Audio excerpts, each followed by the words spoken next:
And so with that, we're going to start our day here looking at Battle for the Belt, a research project by Osler Ortez and Laura Lindsey, along with Taylor Dill. And so they're going to look at this continuation of this project that's been happening for the past few years and look at what's going forth, as well as just a review of the past research. So with that, we'll turn it over to Laura and Osler. Perfect. Thanks for the introduction, Ryan. This has been a really fun project to work on. I'm sure most of you have heard about it over the past 3 years.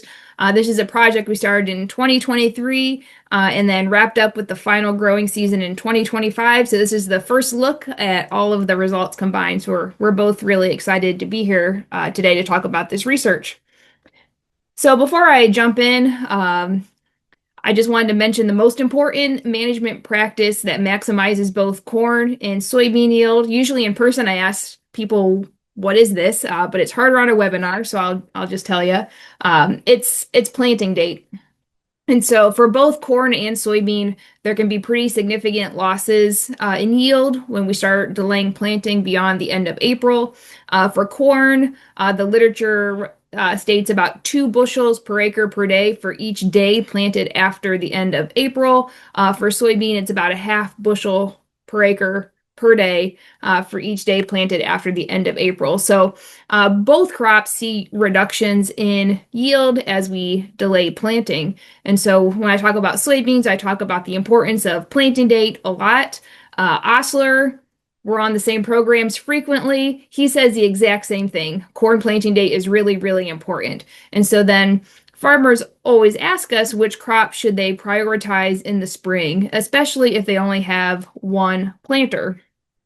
So, Battle for the Belt really is to answer the question, which crop should I plant first in the spring or prioritize first in the spring, corn or soybean? And we've called this project Battle for the Belt because it's the battle of the corn belt versus the soybean belt. And we did have wrestling belts to the winning crop, which I think Osler put an announcing slide at the end of which crop won. So make sure you don't zone out because that is coming at the very end, the grand prize. So before I jump into the research, I'm just going to share the video for this project.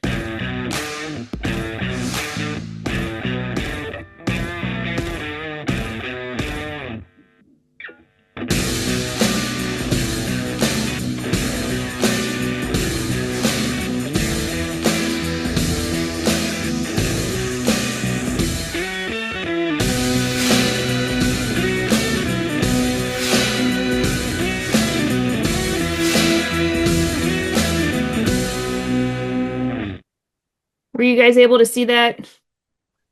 We just heard it. It didn't show it. I don't know if it's a Yeah. I don't know if it's optimized quite for screen yep. sharing. All right. Well, it worked at the practice. It's on our YouTube channel, so another reason to check out the YouTube channel. So planting date's really important because our planting window is really, really small. And so these are not uncommon pictures in Ohio in the spring. It's very heavy rainfall, so this planting window is really small. And the bad news is that it is getting smaller. Kansas State University keeps track of suitable field work days. And in Ohio, generally our best time to plant is April 13th to May 11th. So I set the parameters to that on the Kansas State website. And since 1995, only about 15 days have been suitable for field work on average in that time frame. So this doesn't mean only planting, this means planting, tillage, herbicide applications, fertilizer applications. There's a very narrow window to get all your field operations complete in the spring. And so this forces farmers to really think carefully about planting. Crop insurance dates are also important to keep in mind. In 2023, the crop insurance dates for soybean were moved earlier, the early planting dates. So now in the northern part of the state, it's April 15th, that central is April 10th, and that southern part of the state is April 5th. And now with these earlier planting dates, there's a little bit more overlap with the corn planting dates for early planting, which are April 10th in the northern part of the state and April 5th in the southern part of the state.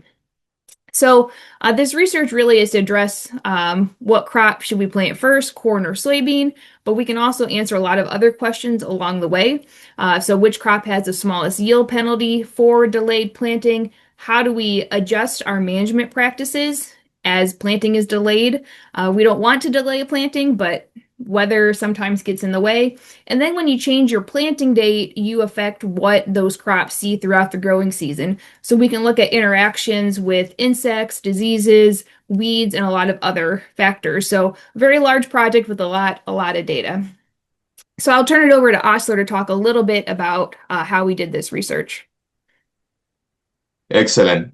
Thank you, Laura, and good morning, everyone. Happy to be here one more year and with new research to share and present. This project, Battle of the Belt 1.0, it started 2023, ran through 2025, and we have been trying and targeting 5 planting date windows. Those are listed in the screen: late March to early April, mid to late April, early to mid-May, late May to early June, and mid to late June. So pretty much 10-day to 2-week window for each of those planting dates, depending on Mother Nature. Sometimes we were able to get in the field as early as late March. Sometimes the first time we got to the first planting date on a field was middle of May. So it all depended on the conditions for any given year at any given location. The good part here is we were able to do corn and soybeans pretty much next to each other, and that's how this becomes a true competition, right? We are putting corn on the very same afternoon that we are putting soybeans just 20 feet away. So really it's a head-to-head comparison. We have seen research in the past that we look at corn planting dates, if we look at soybean planting dates, but not necessarily integrated. So we were pleased to put this together. Of course, with a lot of support from our university farms, this creates a lot of logistics, but we were able and successful to move that forward.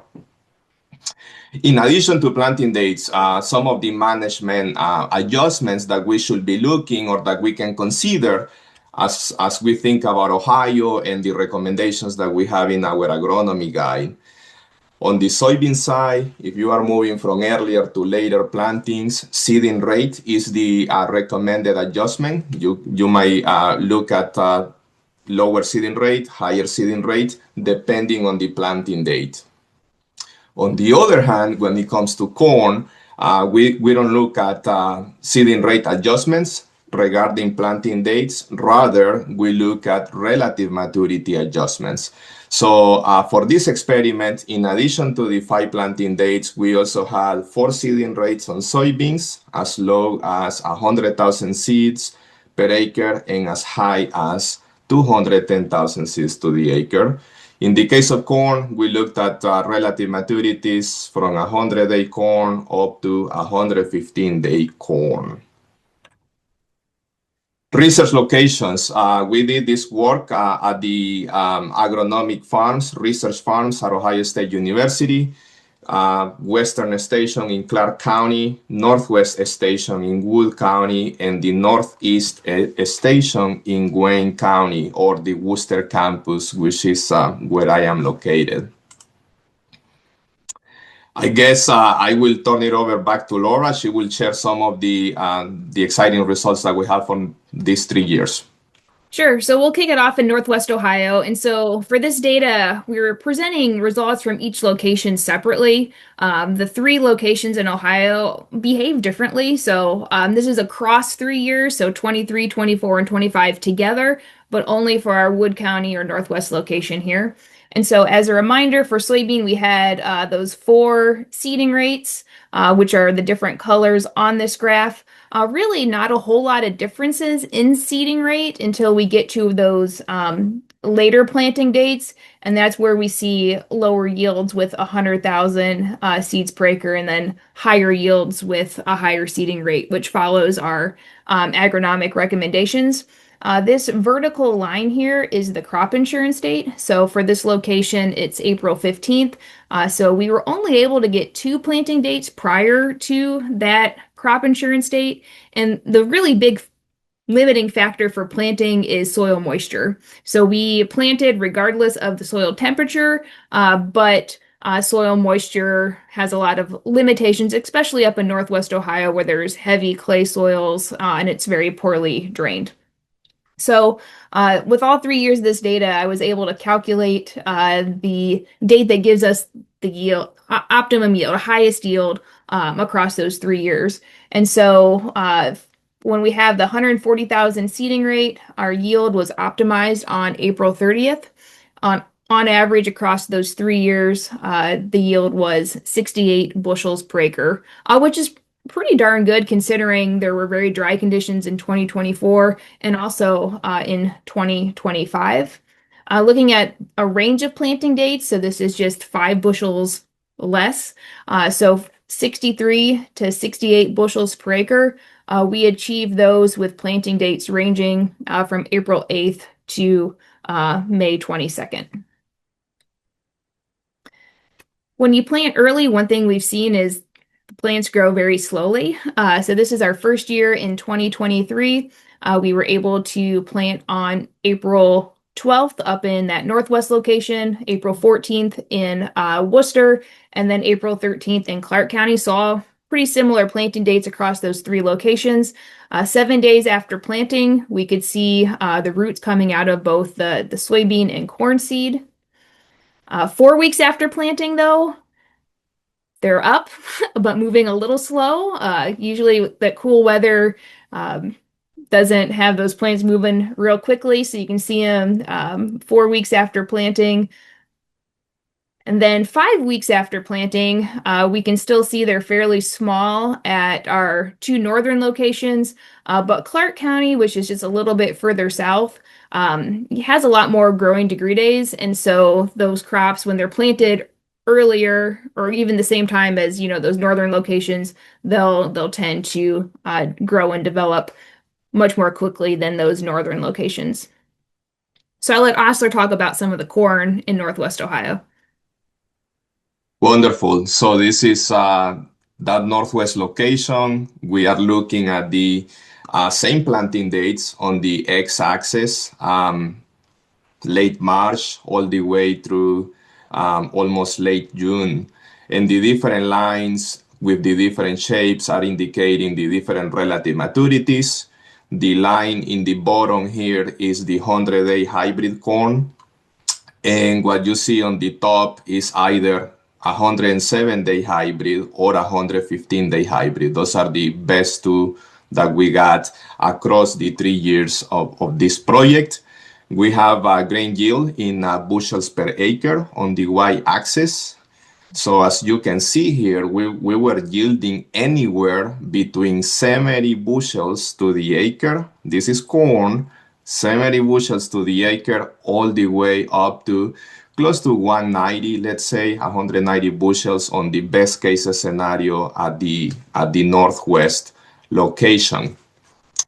If we look at the data combined, there were differences year after year, 23, 24, and 25. The last two being drier, 23 being a better year. But if we combine all of this information from that location, in the case of corn, our optimum planting date pins out to be May 9th. And that gave us approximately 185 bushels to the acre when we are using the 107-day hybrid. This part of Ohio, this is Northern Ohio, we have a shorter growing season. We don't expect a full season 115-day do as good as a shorter one, 107. Now, so optimum planting date, May 9, 185 bushels to the acre. Now, if we are okay to give up 5% of yield, similar to how Laura presented her soybean results, if we are okay giving up that 5% of yield, put it on the table, risk it a little bit, that certainly opens the optimum planting window.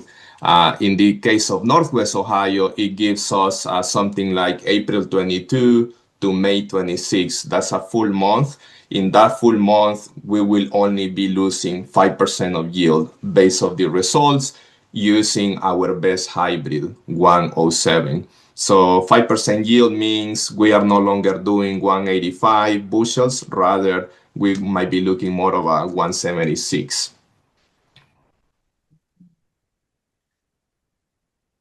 In a few observations, Northwest in 2024 at the station, we started wet in the year.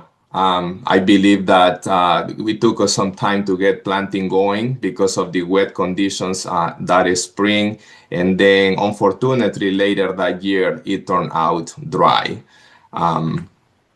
If we look into 2025, we also had cold conditions early in the season, as early and even moving into May. And also the first half of June, we had some observations like this one picture here, some yellowing corn. Corn was not happy. Corn likes heat units, and corn was not getting the heat units that it needed at that point. But this is rather cosmetical. This did recover later on as temperature conditions improved that year. And then 2025, our last year at the Northwest Station, again, we were dry. We had a dry grain field season. September, August, September, October. And in this case, 2025, we got pretty low yields in terms of both crops, corn and soybeans, due to that extended period of drought. In terms of a summary, I will hand it over to Laura. She will give us the quick takeaways on soybeans. I will do the quick takeaways on corn. Sure. So, for soybean, for Wood County, the crop insurance date for early soybean planting is April 15th.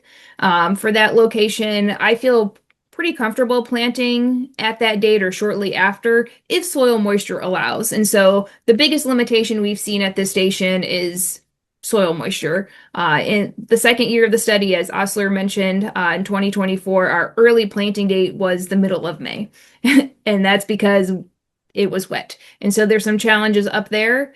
In terms of seeding rate, we don't see a ton of differences with those earlier planting dates or normal planting dates. So don't plant 100,000 seeds per acre. That's too low. But if your normal is around 140,000 seeds per acre, that should be fine. You may need higher rates if you expect your plant population to be low, if you have maybe a field with issues with diseases or drainage, something like that. And then as you plant into June, we need higher seeding rates, which follows our Ohio Agronomy Guide recommendations. So, Osler, what about corn? For corn, like I said, the optimum was that May 9th. However, that's very difficult to follow. Let's say if we are willing to give up that 5% of yield, we might be looking at more of a April 22 to May 26. In that window, we are still over the top on yields. In this location, our best two hybrids, 107 and 115 day.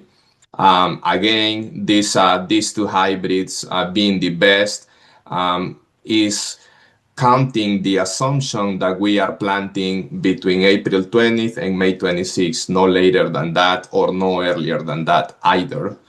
What we see here in terms of management adjustments as we are planting late, certainly reducing that relative maturity. In our results, if we are planting in June, we will be better off with 100 and 100-day hybrid, no longer 107, no longer 115.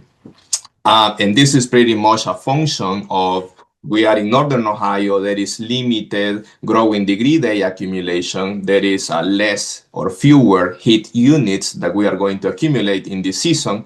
So we really need to put a close eye into these conditions and possibly adjusting to a shorter maturity if we are planting as late as June.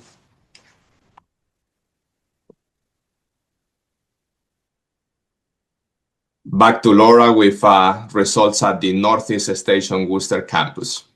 Yep. So these are soybean results. These graphs are set up the exact same way. We have our 4 seeding rates indicated by the colored symbols, and then our crop insurance date is the same in Northeast Ohio. That's that April 15th date, which is this red line. Again, only 2 planting dates before that crop insurance date. We wanted more, but soil moisture is a limitation in Northeast Ohio as well. So looking at our 140,000 seeding rate, the optimal planting date was April 28th. That's where yield was maximized. But maximum yield at this location is lower. It was only 48 bushels per acre, but that date to get 48 bushels was April 28th. Looking at a 5% reduction in yields, that's 46 to 48 bushels per acre. Our window was April 6th to May 21st, so that widens up. It's only -2 bushels per acre. So you can see from a yield standpoint, it's not very sharp. It's a slight decline in yield. And then you'll see with our seeding rates, there's some differences with those earlier planting where we needed higher seeding rates to have higher yields. And a lot of that is due to low plant population. So in this location in particular, we tended to see lower plant populations across those seeding rates. So even though we seeded 100,000 seeds per acre, that first year it might have been down to 50,000 plants per acre. So some significant stand reductions there. And you can see that here. This is across locations and across years. Taylor, the student on this project, divided these planting dates into different buckets. And so our earliest bucket was the end of March into the middle of April. And on average, we're only seeing about 50,000 plants per acre. We do have different seeding rates, so there is a seeding rate effect as well. But as we plant later, getting into that first week of May and beyond, that's when we start seeing consistently higher plant stands, over 100,000 seeds per acre or plants per acre. That mid-April to late April timeframe, we're seeing less than 100,000 plants per acre on average. So there is definitely a planting date effect and plant stand effect. Why? There can be a lot of reasons why. I've had a lot of farmers ask me why low plant populations, and they ask if it's because it's cold, or if it's because it's wet, or because there's disease, or because there's insects. Is there frost? And usually my answer is yes. We don't usually just see one of these problems. We can see multiple issues. Horacio, his student, looked at pathogens in the soil and rhizosphere for all these different planting dates. So there was definitely potentially issues there. Seed corn maggot was also something we saw at the Worcester location. And so when we plant early, your seed just sits in wet soil for a long time before it emerges because it's pretty cool. And so those seed treatments can be water soluble. And so even though they were insecticide seed treatments, they may not have been effective later on because they just sat in wet soil for a long time. So seed corn maggot was something we observed at that location, but not the other 2 in Ohio. So Osler, you can tell us about corn. Corn in Northeast Ohio, Worcester campus. Similarly, the red line is the earliest planting date by crop insurance. That's about April 10th for Northeast Ohio. Same for Northwest. We are on the same region for the earliest date in crop insurance in corn. We have the planting dates and grain yield. What we see in this location, our optimum planting date for the 107-day hybrid, that seemed to be one of the most consistent yielding hybrids across locations for us in corn. That optimum date for 107-day hybrid, April 30th. And what that gave us was 186 bushels to the acre. There is certainly differences depending on the hybrids. If we are planting early, end of March or early April, before the red line, of course, we don't want to go with 100-day hybrid, or else you will be yielding 75 bushels of corn per acre. Now, A better case can be made for that same hybrid if you moved all the way into the other extreme, which is the middle of June or late June. There is a slight yield advantage with the 100-day hybrid. Those are the extremes.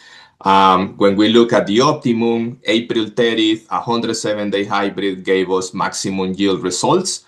And if we are okay dropping 5% of yield in order to make a broader planting window recommendation, that's a big one, April 8th to May 24th. And these are the numbers that come out of the 3 years of results. And by making that big of a window, really we are dropping approximately, leaving on the table on average, approximately 10 bushels per acre. So not too bad if you want to have a broader opportunity or recommendation or window for planting in this location. Yields very variable, as low as 75 bushels in the left and as high as 200, almost 200 bushels in the center in the optimum.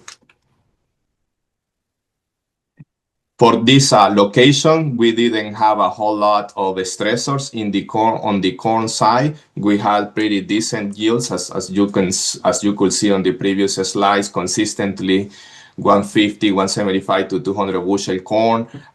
Some extremes if we were planting the wrong hybrid. Summary. In summary of soybean, the crop insurance date in Worcester, that northeastern part of the state, is April 15th. I think that's okay to target that date if soil moisture allows, but I would be more cautious in Northeast Ohio.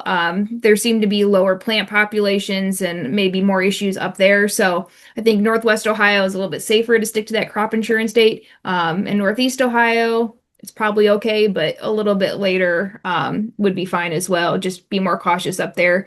In terms of seeding rate, very similar to our Northwest location. 140,000 seeds per acre seemed fine, but again, you may need higher seeding rates if you anticipate a low plant population, or also if you're starting to plant into June, you may need to raise your seeding rate. In terms of corn, our target optimum planting day was April 30th. That's really in line with what the literature says for this location anyways. Bigger window if we are willing to sacrifice 5 or 10 bushels to the acre. Still the same two hybrids, 107 and 115, yielded best. Being in the northern part of the state, 107 might be a safer choice, given that it will need less of a window to complete maturity and still be able to maximize yields. In this part of Ohio, similar to Northwest Ohio, also we need to think about adjustments if we are planting late and what that adjustment looks like. If we are planting in late May or any time in June, there was a benefit for a shorter relative maturity, like 100-day hybrid instead. In this part of the state, we still are looking at a more limited growing degree day heat unit accumulation in the year. So we really need to pay close attention to that as we are looking into potential adjustments and planting dates. So moving to our last. Oh yeah, we didn't rehearse this part, Osler. Western Ohio. We'll move on to Western Ohio.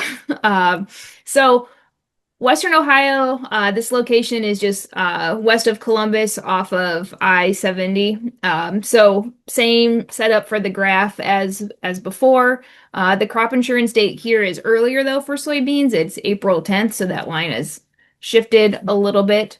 Again, 4 seeding rates. We only had 1 planting date before that crop insurance date because there were some weather limitations, but we did plant as early as March 25th in Western Ohio, which is extremely early. But not a lot of yield effects from going that early, but there is risk associated with those early planting dates. So looking at all these 3 years combined, the optimum planting date for that 140,000 seeding rate was April 5th, which is 5 days before the crop insurance date. And that average yield was 81 bushels per acre. So the western location tends to be our higher yielding location for soybeans of the three research stations. The range, this is a 5% difference in yield, so going from 77 bushels per acre to that max yield of 81 bushels per acre. That was between March 25th and April 23rd. So what's interesting about this location is even though we planted on March 25th, there was no yield reduction. Statistically, soybeans planted on March 25th yielded the same as that planted into the middle of April. So interesting observation there. If we do this again, we'll have to maybe plant in February and see what happens. But quite a big range for having maximum yields there. So Osler, he can talk a little bit about corn. I guess this is one of the locations that put corn in trouble. Big trouble. Yeah, so that range of planting dates at the west central location, we see that in the case of corn, actually there is a little bit of a reduction if we are planting on the first date, which was the end of March. The red line is still crop insurance. In the case of west central for corn is April 5th. That's the earliest and that corn should be planted in the location regarding crop insurance dates. In terms of yields, we did anywhere from 100 bushel on the left side up to 200 and plus bushels to the acre, depending on the hybrid, depending on the planting date. Our best, one of the best hybrids was again 107. And if we were planting the 107 hybrid, we should be looking at about May 6 as an optimum planting date for a 107-day hybrid here. However, in this location, we could see a benefit of putting the full season hybrid 115-day a little bit earlier, 2 weeks earlier, end of April, April 20th to April 30th. We can have a benefit there, but quickly that benefit is taken over by the 107. So 107 seems to be more consistent in terms of maximizing that yield. 115 could bring the benefit if we just get it right. What the window looks like, basically, if we are okay dropping that 5% of yield in order to have a longer planting window recommendation, we are now looking from April 16th to May 26th, and that will give us anywhere between 202 to 213 bushels to the acre. In this location, interestingly, I have been mentioning about relative maturity adjustments if we are planting late. As you see here on the extreme right side of the figure, when we have planting dates in the month of June, we are no longer seeing a benefit for a shorter relative maturity. And that is, we are southern in the state. We have a longer growing season. We have more heat units available during the year. So at this location, we are not recommending adjustments on relative maturities, even if we are planting late. So some photos. Oh, go ahead. We didn't practice this part. So some photos from 2023. This is the first year at the Western Ag Research Station. So 2023 was a really good year overall. There was record-breaking yields for corn, soybean, and wheat in Ohio in 2023. These are the soybeans that were planted on April 13th, but the photo is from May 3rd. And your soybeans probably really shouldn't look like this on May 3rd, but 2023 started off pretty wet and pretty cool.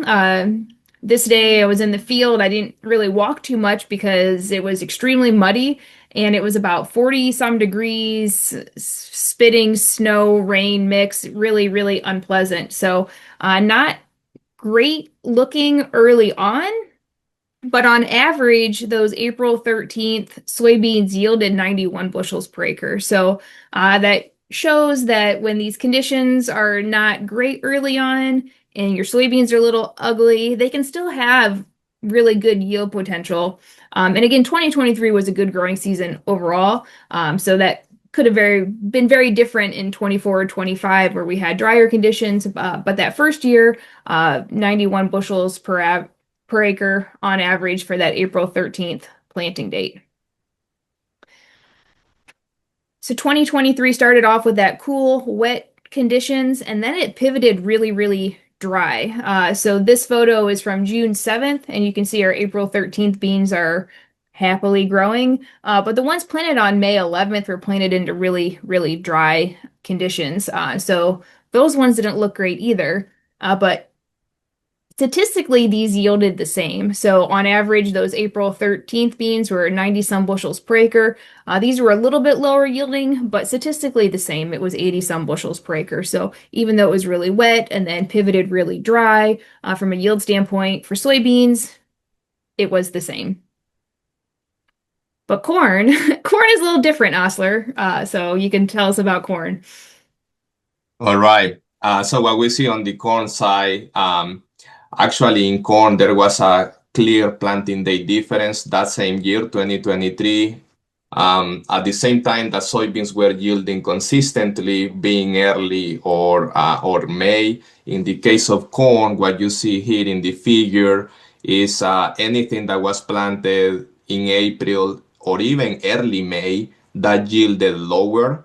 But if you planted end of May or even early June on the top right side of the figure, that's what yielded best. That particular year, 2023, this is pretty interesting because that really goes against the norm, right? We are always recommending plant early, plant end of April for corn, plant in early May. Guess what? 2023 challenge that assumption or that recommendation for good reason. Like Laura said, that season started wet first. It turned out dry.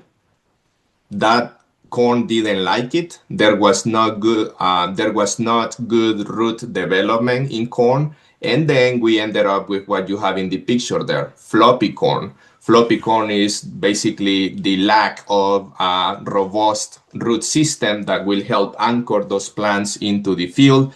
This picture is corn planted in April 13th, and the picture was taken on June 6th. So you see some of the corn laying flat in the ground.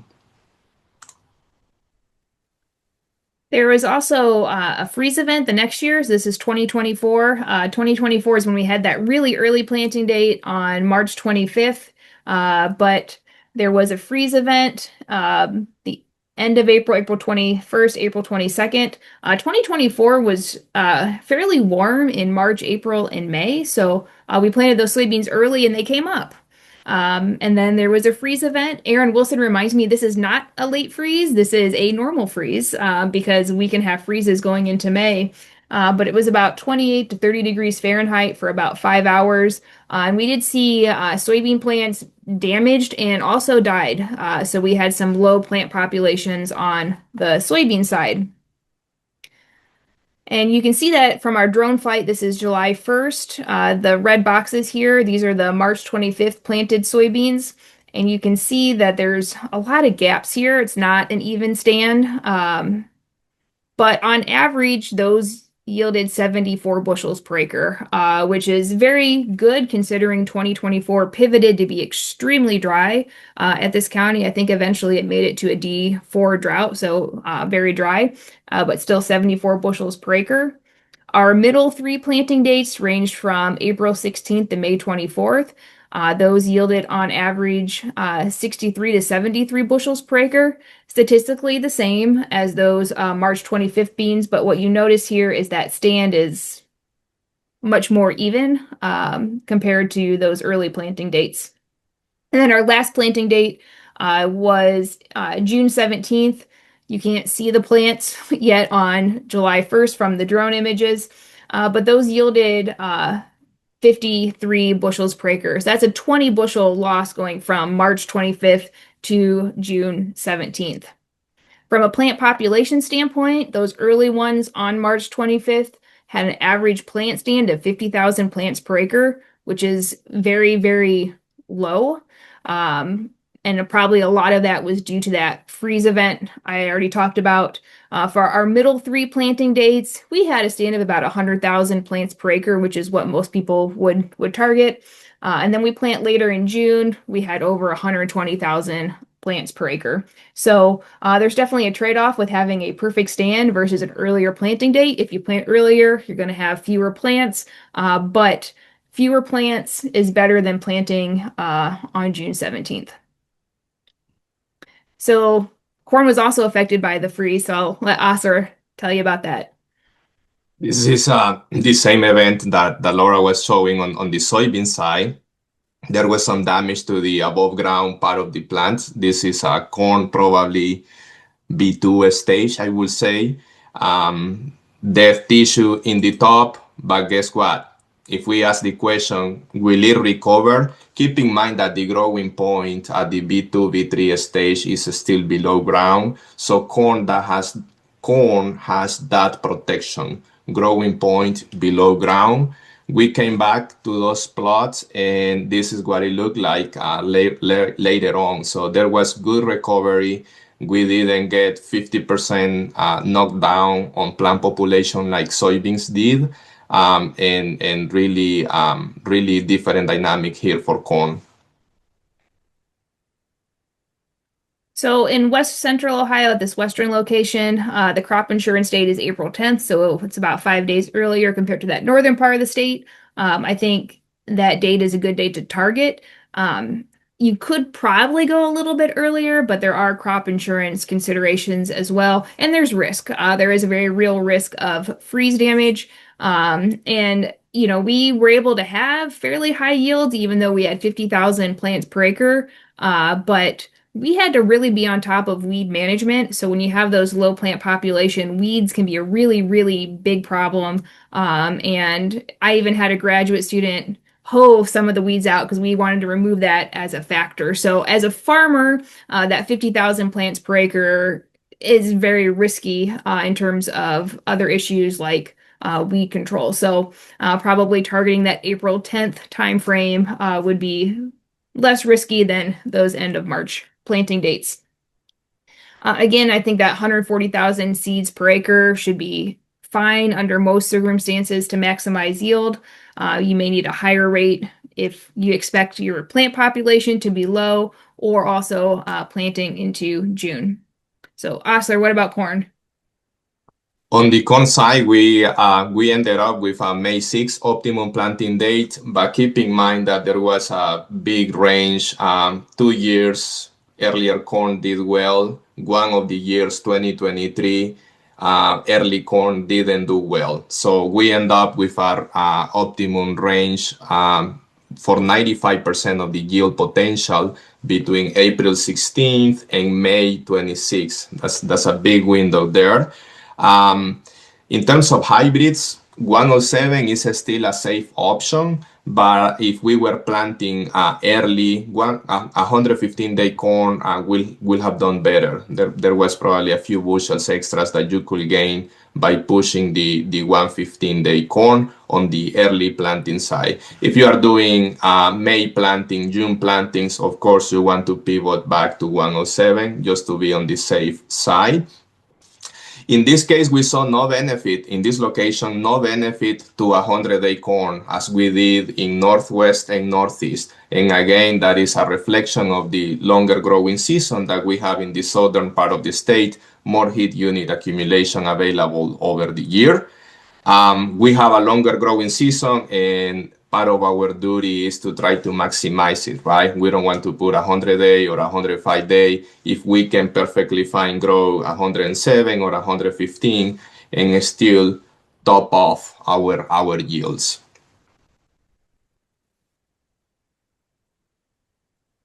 So for soybean,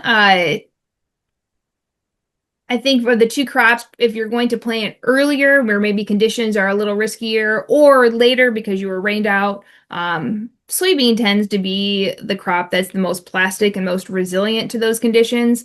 If you have low plant populations because of some risk early on, the soybean plants can just increase the number of branches and yield is usually maintained or maybe not lowered quite as much. So corn really seems to like good planting conditions and good conditions shortly after planting.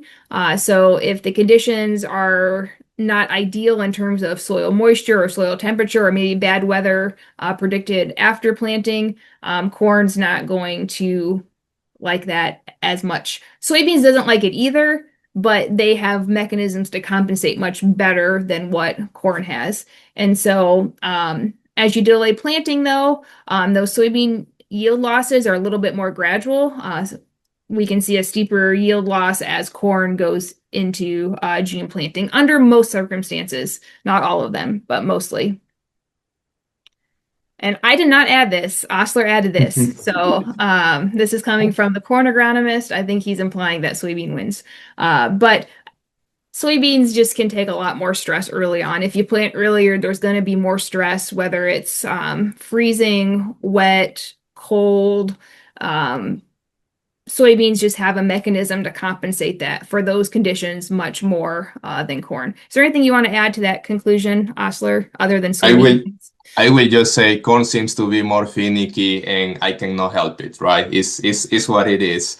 I will just add the what optimum window if we want to think about across the board, 3 years, three locations. Mid-April to mid-May, corn did really good in that range, in that month range.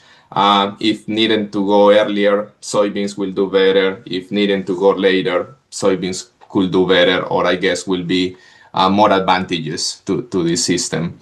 So we'll see if this video works. If not, it is on our YouTube channel and it did work during practice. But we're moving on to Battle for the Belt 2.0. So this first version was corn, soybean, which crop should have planting priority in the spring.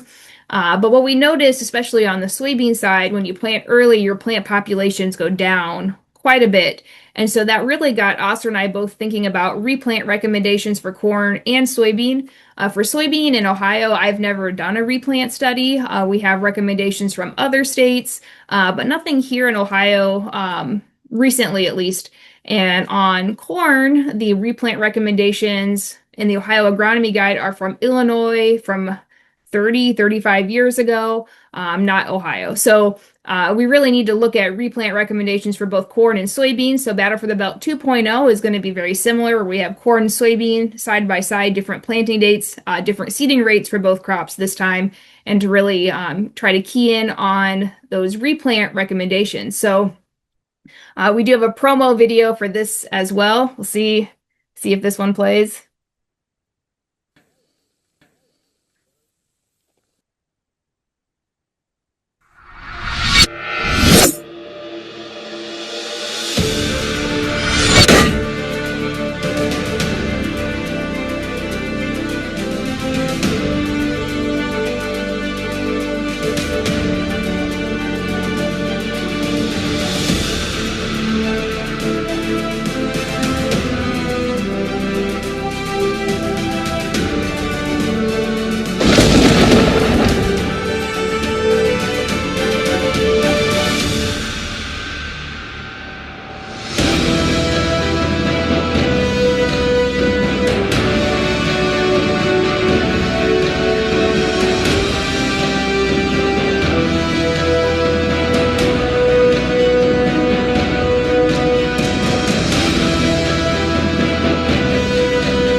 So Battle for the Belt 2.0, what we've learned about 1.0 was when you change your planting date, it intersects with all these other factors. So we were able to work with a lot of specialists at Ohio State on all these various aspects. So that's why you see so many more OSU people in Battle for the Belt 2.0. But I'll let Oscar tell you a little bit more about the project.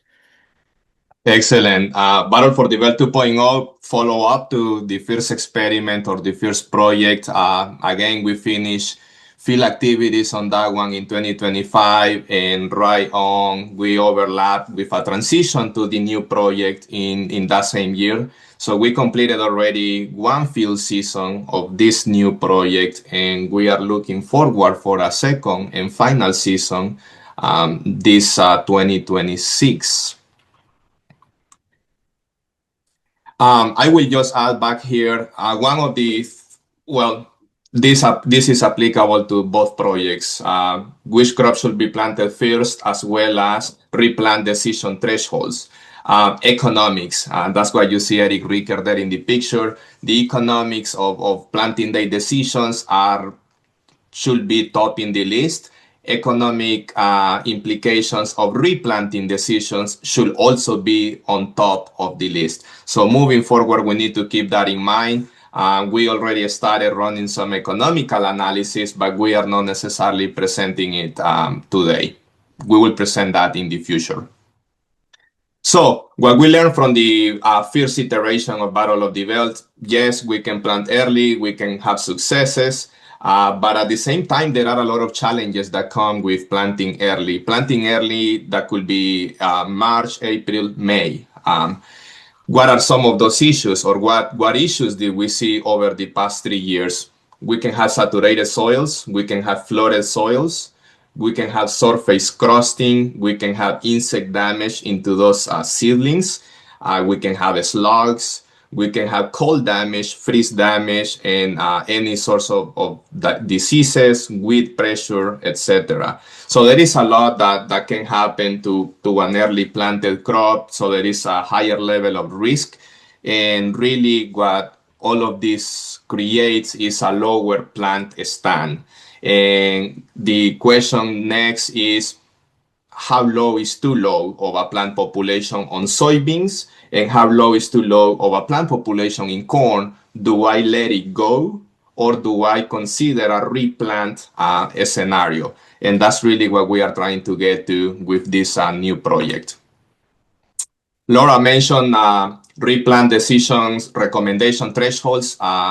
Currently in Ohio, we are using data from Illinois, our colleagues in Illinois, and almost 30 years ago, 1994. By the way, in the 1994, we didn't have the genetics or the hybrids that we have today. This is applicable for corn, it's applicable for soybeans. Now let's look at what did we learn from that, which informs our current recommendations. What we see here is different plant populations in the top of the table, 10,000 to 35,000 plants per acre. And in the table, you have the percent of optimum yield, depending on the planting date in the left column, starting in April 10th all the way into late May. What can we learn from this? We can learn that 25,000 plants, as an example, 25,000 plants that were planted in end of April can yield almost 100% of the potential of that crop in corn.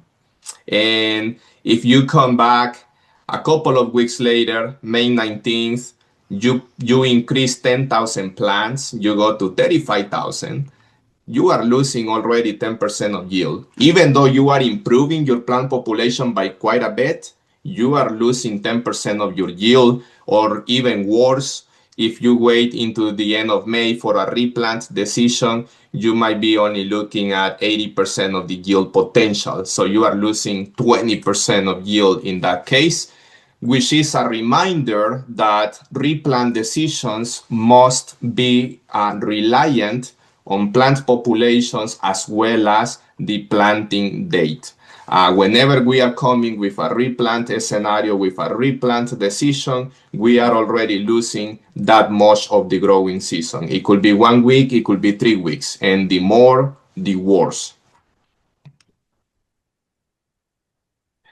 What are the objectives? Three simple objectives here. One, identify replant thresholds for corn and soybeans from Ohio from 2025 and 2026, rather than looking at older results.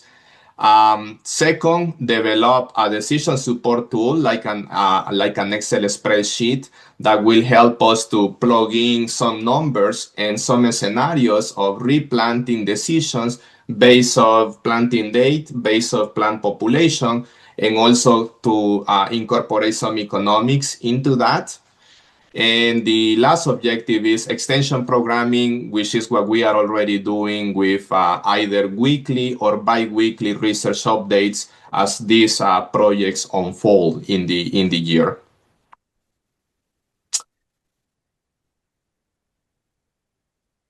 Treatments.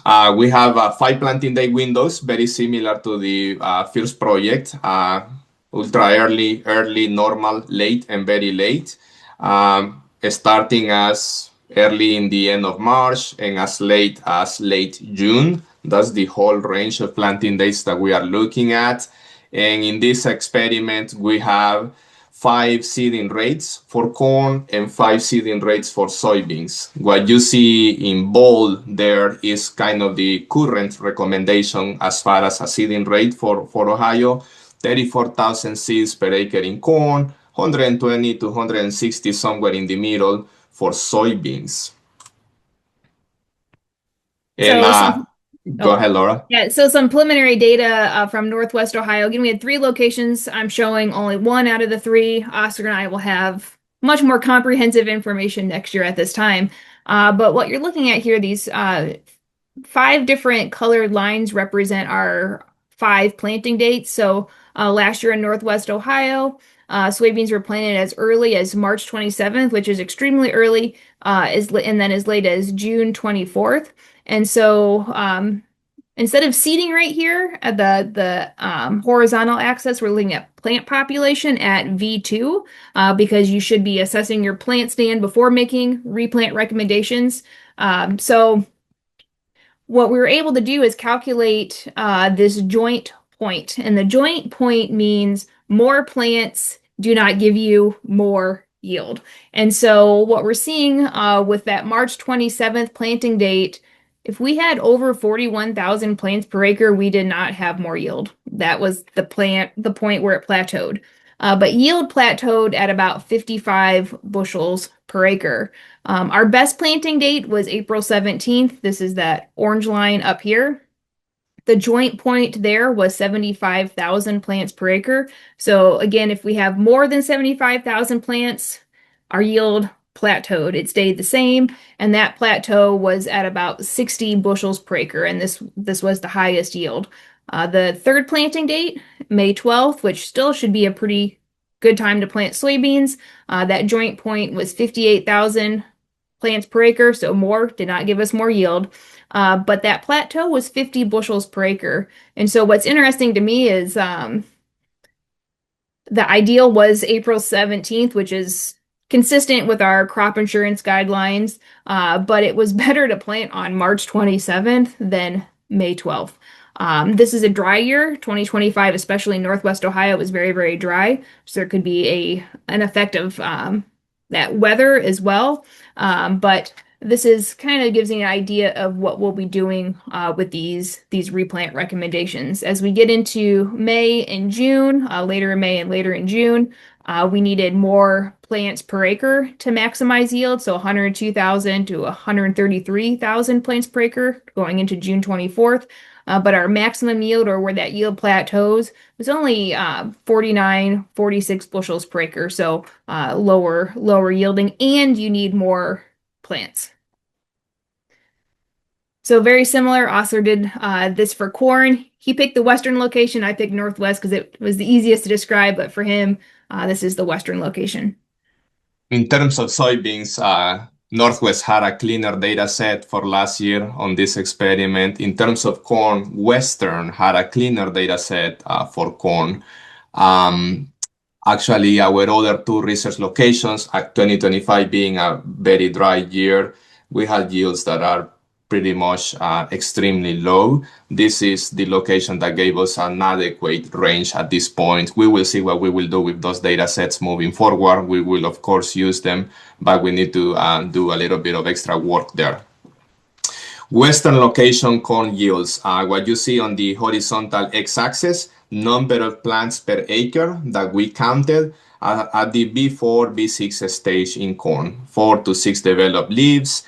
And then you have grain yield on the y-axis, anywhere from 100 bushels on the low end when we were planting in June, and as high yields as 250, 260 bushels of corn last year, 2025, dry year, if we were planting early.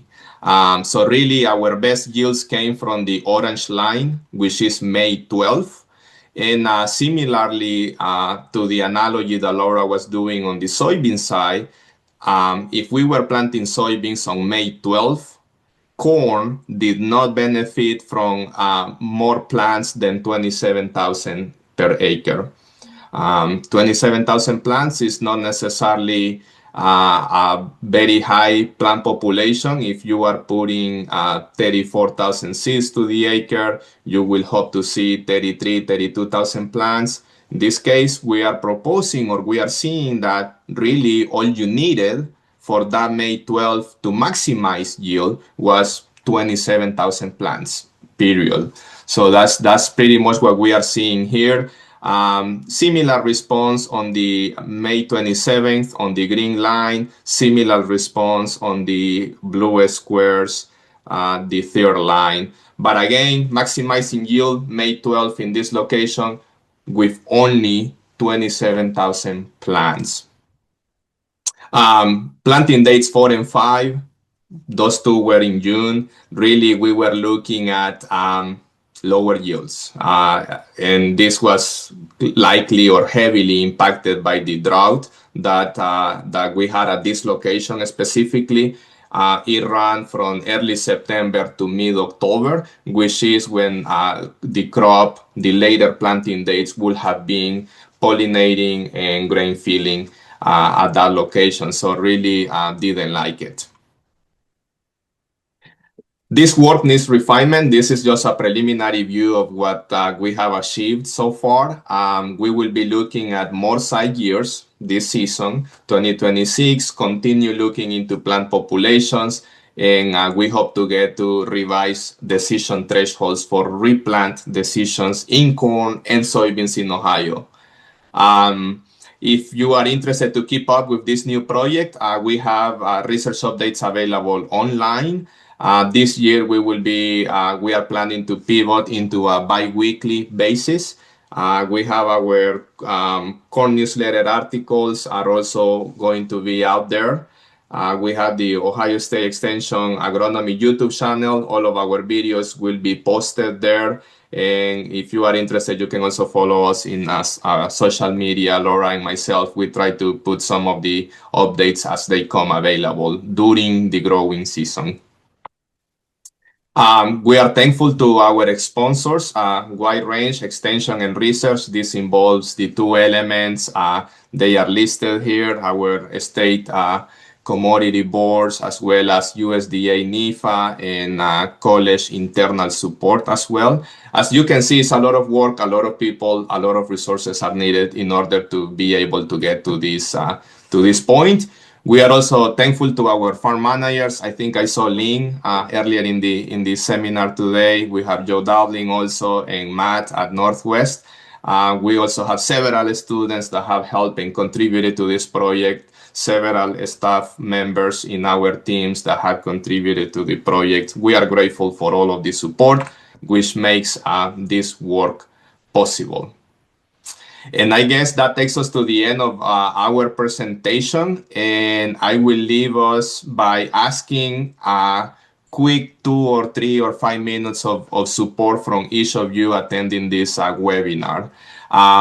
I am putting a QR code here. If you can please help us complete a few-minute evaluation about this work or about the presentation, the research elements that we discussed today, that will really help me or help us moving forward with refinements and improvements that we can do in our programs and through our extension teaching. So I will appreciate if you can help with that, and I guess we will have time for questions now. And I'll just echo Osler's comments. Please fill this out for Osler. He's up for promotion to associate professor this year, and so having data is really, really important for him. So if you can take a minute to scan the QR code for Osler, that would be wonderful. It should be an easy one. Mm-hmm. We will not be asking you when to plant corn in Northwest Ohio on April 15th. And hopefully the link is also in for those that can't scan. The link should be in the chat to do that evaluation for Osler as well now.